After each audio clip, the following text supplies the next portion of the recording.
आज हम लोग जीके के सीरीज में एक टॉपिक लाए हैं जिसको पढ़ेंगे जल संसाधन सिंचाई और नहर, water resources, irrigation and canals. तो भारत में जल संसाधन का स्रोत जो है वो देखा जाए तो धरातलीय जल, जिसको पृष्ठीय जल के नाम से जानते हैं, उसका नाम भूमिगत जल या भौम जल, उसका नाम वायुमंडलीय जल और महासागरीय जल। देखिए, धरातलीय जल का अर्थ हुआ पृष्ठीय जल। पृष्ठीय का मतलब हुआ कि जो पृथ्वी के ऊपर जो जल है ना, उसके बारे में बात कर रहा है। जैसे मान लीजिए आपका नदी हो सकता है, इसमें जो पृथ्वी के ऊपर में है, ठीक है, इसको हम बोल लेते हैं धरातलीय जल या पृष्ठीय जल के बारे में बात कर। नदी हो गया, तालाब हो गया, इस बारे में बात कर लेते हैं, ठीक है। अब बात कर लेते हैं भूमिगत जल या भौम जल। भूमिगत मतलब अपना अर्थ है, इस अर्थ के अंदर में जो जल पाया जाता है, ठीक है, मतलब मिट्टी के नीचे जो पाया जाएगा, भूमि के नीचे पाया जाएगा, उसको क्या बोलेंगे, भौम जल या भूमिगत जल बोलते हैं। कुछ जल ऐसा होता है जो वायुमंडलीय जल, मतलब वायुमंडल में जल होता है, जैसे आपका वाष्प के रूप में, बारिश के रूप में आता है ये जल, ये क्या कहलाएगा, वायुमंडलीय जल कहलाएगा। उसके बाद में है महासागरीय जल। ये तो पता ही है, जो महासागर में प्रेजेंट रहता है, समुद्र में होता है, वो क्या कहलाएगा, वो कहलाएगा महासागरीय जल। तो भारत में अगर देखा जाए तो जल संसाधन के स्रोत जो है वो कितने हैं, तो 1 2 3 4 4 स्रोत है। पहला क्या था, धरातलीय पृष्ठीय जल, दूसरा है भूमिगत जल, तीसरा क्या है हुआ, वायुमंडलीय जल, और चौथा क्या है, महासागरीय जल।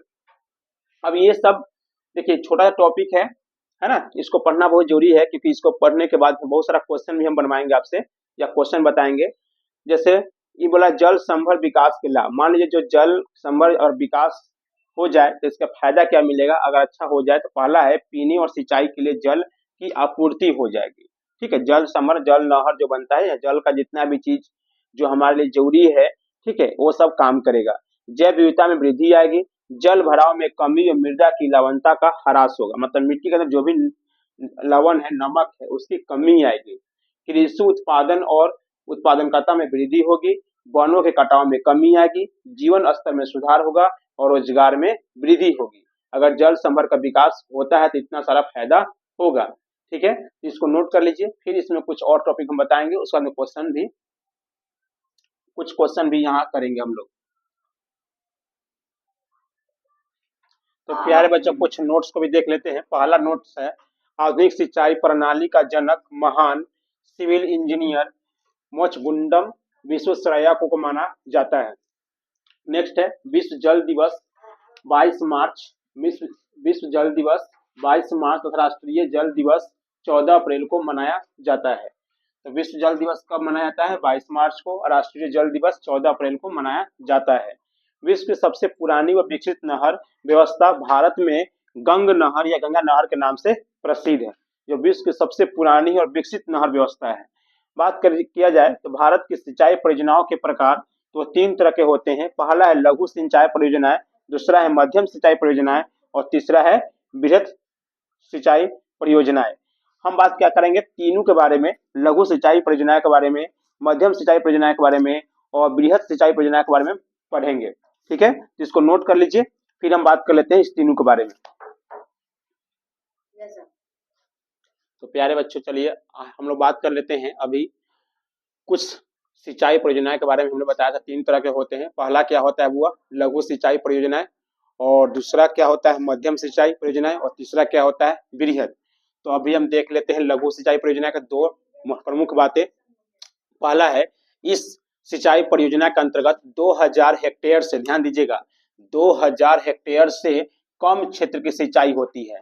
इसमें इसके अंतर्गत कुआं, नलकूप, डीजल पंप सेट, तालाब, ड्रिप सिंचाई, स्प्रिंकलर आदि शामिल किए जाते हैं। मतलब जो कुआं सिंचाई करना हो, नलकूप से सिंचाई करना हो, डीजल पंप सेट से ना, जो गांव में चलाता है डीजल पंप सेट इंजन, उससे सिंचाई करता है, तालाब सिंचाई करता है, ड्रिप सिंचाई जो नीचे से खोदकर जमीन से निकाल कर खेत में पटाया जाता है, ये सब आता है किसमें, लघु सिंचाई परियोजनाएं में। बात कर लेते हैं भारत के लगभग 62% सिंचाई जो होता है आवश्यकताओं की पूर्ति लघु सिंचाई परियोजनाओं में से होती है। अच्छा, 62% हुआ, इसका मतलब आधा से अधिक है। तो क्यों ऐसा क्यों होता है, क्योंकि हम लोग भी गांव में देखते हैं, जब सिंचाई होता है, जब गांव में सिंचाई होता है तो क्या देखते हैं कि वहां पर डीजल पंप सेट लगा हुआ है, या कहीं पर तालाब से भी सिंचाई कर लेता है, या कहीं नलकूप कुआं से सिंचाई कर लेता है ना। इसीलिए 62% से अधिक सिंचाई जो है लघु में आता है। बात कर लेते हैं देश में लघु सिंचाई के बढ़ते महत्व को देखते हुए वर्ष 2006 से संचालित लघु सिंचाई योजना को वर्ष 2010 में राष्ट्रीय लघु सूक्ष्म सिंचाई मिशन के रूप में परिवर्तित कर दिया गया। देखिए हुआ क्या कि देश में लघु सिंचाई इसका महत्व बहुत ज्यादा हो गया, इसका महत्व बढ़ गया।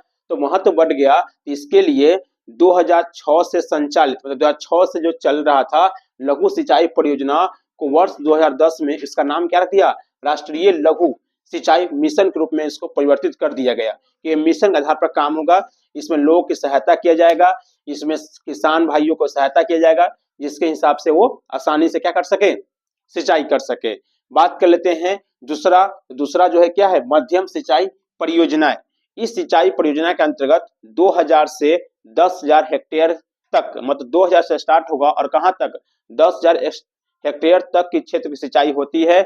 इनमें नहरी सिंचाई प्रमुख है, मतलब नहर से जो सिंचाई होता है उसमें ये प्रमुख माना गया है, क्योंकि छोटी नहरों को इसी वर्ग में रखा जाता है। ये मध्यम बीच का है, 2000 से लेकर 10,000 हेक्टेयर के बीच में, याद रखिएगा। ये क्वेश्चन कभी कभी पूछता है कि मध्यम सिंचाई परियोजनाओं के क्षेत्र में कितना क्षेत्र आता है, तो 2000 से लेकर 10,000 तक। वीडियो अगर अच्छा लगा तो वीडियो को लाइक करते चलिए, चैनल को सब्सक्राइब कर दीजिए और दोस्तों शेयर भी कर दीजिए। इसी तरह से छोटा सा टॉपिक हम जीके के सीरीज में लाते रहते हैं। फिर हम एक और जो है इसी वीडियो में देखेंगे वृहद सिंचाई परियोजनाएं। चलिए बच्चों, तो हमने दो वृहद सिंचाई परियोजनाओं को देख लेते हैं। दो पीछे हमने देख लिया, एक लघु को और एक मध्यम को।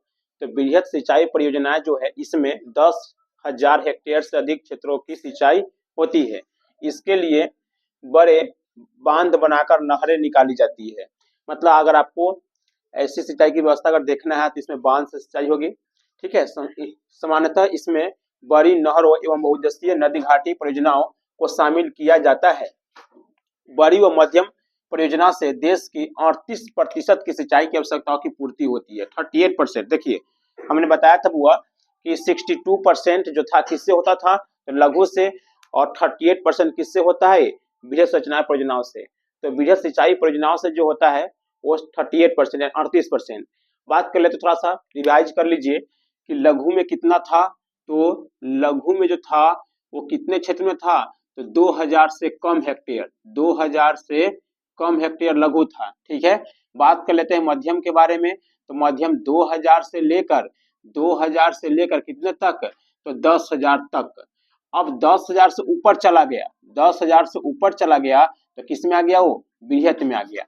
ये 10,000 से ऊपर होगा तो किस में आ जाएगा, वृहद में। इतना हेक्टेयर से अधिक क्षेत्र हो जाएगा। तीनों बात को याद रखना, कभी कभी एग्जाम में क्वेश्चन डायरेक्ट पूछ देता है कि लघु जो है लघु सिंचाई परियोजना में कितने क्षेत्र आएंगे, 2000 से कम। मध्यम में कितना आएंगे बुआ, तो मध्यम में 2000 से लेकर 10,000 से अधिक, और वृहद में कितना आएंगे, तो सॉरी मध्यम में आएंगे 2000 से लेकर 10,000 तक, और वृहद में 10,000 से ऊपर आ जाएंगे, ठीक है। इस बात को थोड़ा सा हमने देख लिया, ठीक है। अब बात कर लेते हैं इससे कुछ महत्वपूर्ण क्वेश्चन है, जल संसाधन सिंचाई एवं नहर से संबंधित कुछ क्वेश्चन है।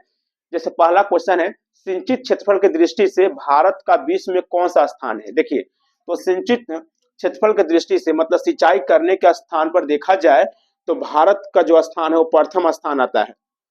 भारत के किस राज्य में सर्वाधिक सिंचाई नलकूपों द्वारा होती है, तो भारत के उत्तर प्रदेश राज्य में सर्वाधिक सिंचाई नलकूपों के द्वारा होती है। क्षेत्रफल की दृष्टि से शीर्ष 3 तालाब सिंचित राज्य क्रमशः कौन से है। देखिए, तो क्षेत्रफल की दृष्टि से अगर देखा जाए तो तालाब से सिंचित राज्य क्रमशः अगर देखा जाए तो सबसे पहला नंबर आता है तमिलनाडु का, उसके बाद में आंध्र प्रदेश का, और फिर मध्य प्रदेश का।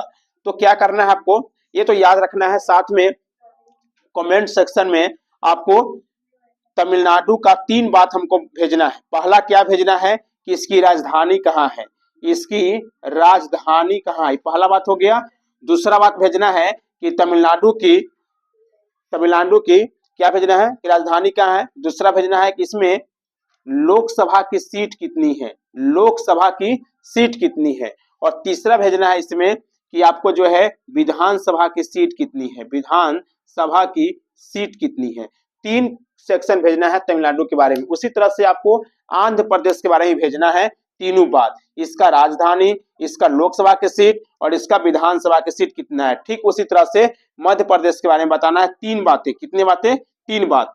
पहला बात क्या बताना है बुआ कि इसकी राजधानी कहाँ है। दूसरी बात बताना है कि इसमें लोकसभा की सीट कितनी है, लोकसभा की सीट कितनी है। और तीसरा बात बताना है कि विधानसभा की सीट कितनी है। ठीक है, ये हम आपको कमेंट सेक्शन में इसको भेज देना है। ठीक है, इसको नोट कर लीजिए, फिर कुछ क्वेश्चन को और हम इसी वीडियो में चर्चा करते हैं। तो बच्चों हम क्वेश्चन नंबर 4 को देख लेते हैं। क्वेश्चन है सर्वाधिक सिंचित क्षेत्रफल वाले 5 राज्यों का सही क्रम क्या है। तो सबसे पहले उत्तर प्रदेश, फिर राजस्थान, पंजाब, मध्य प्रदेश एवं आंध्र प्रदेश। हरियाली योजना किससे संबंधित है। तो हरियाली योजना जल संभर के विकास से संबंधित है। इंदिरा गांधी नहर का निर्माण किस वर्ष प्रारंभ हुआ था। 1958 ईस्वी में। और आपको बताना है कमेंट सेक्शन में, होमवर्क में क्वेश्चन है इंदिरा गांधी नहर जो है वो किस राज्य से संबंधित है। फरक्का नहर की जल वहन क्षमता कितनी है। तो 40,000 क्यूसेक है। गंग नहर का निर्माण किस वर्ष हुआ था। 1927 में। और हमने बताया था कि गंग नहर जो है सबसे पुराना नहर में है। सारण सिंचाई नहर किस नदी से निकाली गई है। तो सारण सिंचाई नहर गंडक नदी से निकाली गई है। तो इस चैप्टर में और इस टॉपिक में हमने जल संसाधन, सिंचाई और नहर वाले chapter water resources, irrigation and canals में कुछ क्वेश्चन को भी देखा और कुछ थ्योरी पार्ट्स भी देखा, जिसको आपको पढ़ना है और याद करना है। वीडियो अगर अच्छा लगे तो वीडियो को लाइक कर दीजिए, मेरे चैनल सब्सक्राइब कर दीजिए। Thank you very much.